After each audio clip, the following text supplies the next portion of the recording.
What's been called the most significant dust cloud in 50 years has now shrouded the U.S. Gulf Coast in a thick, dusty haze. The dust layer, which originated in the Sahara Desert and drifted across the Atlantic, is forecast to continue moving north and east through the weekend, impacting areas from Texas and Florida all the way up to as far north as the Canadian border. For most people, the dust will merely be a nuisance, but for many who have breathing issues, the extra particulates in the atmosphere can cause complications.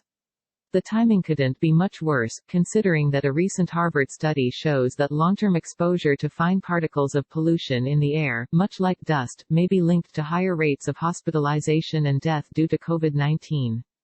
Currently, the dust is thickest from Texas to Florida. The dust is responsible for the dense haze shrouding Houston's skyline in the photo below.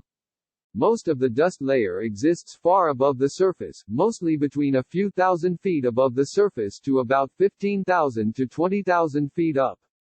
However, vertical mixing of the atmosphere and rainfall can bring that dust to the ground, and that's when it can become harmful to people with respiratory issues. In some places, like the southeast, enough dust will settle that odds are people there will be able to see a thin layer of dust on their cars. The dust plume is forecast to break into two chunks due to a split in steering flow in the mid-levels of the atmosphere, which will act as a guide. One part of the dust cloud will be pulled northward from Texas through the Plain States and Midwest this weekend, and even to the Canadian border on Monday morning. The dust will diffuse and thin out dramatically by the time it reaches the nation's middle, but cities like Kansas City, Minneapolis and Chicago will see a hazier than normal sky.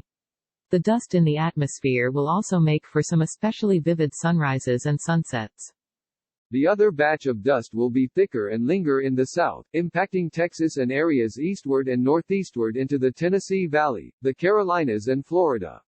Here the dust will be thick enough to pose breathing risks. It is recommended that people in these areas wear a mask when outdoors. This NASA animation below shows the progression of the dust through Sunday. The white areas are where dust will be the most dense, the blues and purples show where it will be more diffuse. Now, dust has both negative and positive impacts.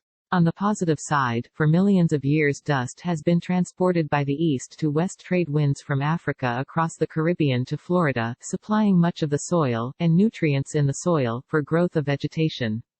Scientists believe that the nutrient load in the environment around Florida and the Bahamas is otherwise so poor that without the African dust, the coral reefs would have had a hard time growing and flourishing.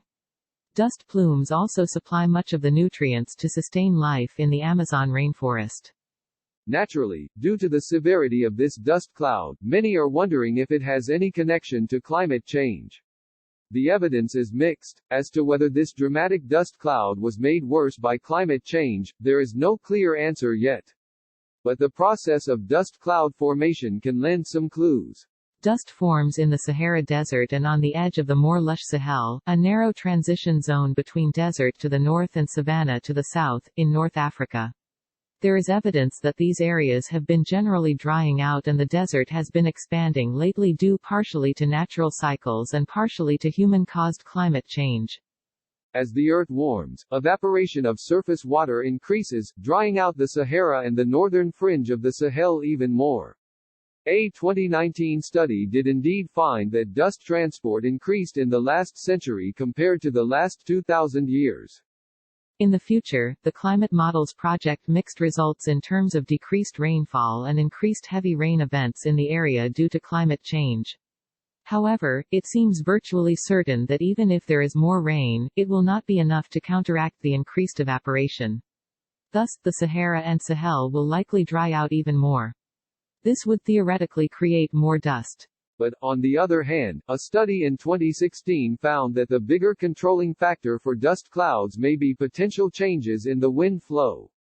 In this case, the study finds in the future the tropical circulation may weaken due to global warming. Weaker winds would stir up less dust from Africa and thus dust clouds in the Atlantic would decrease.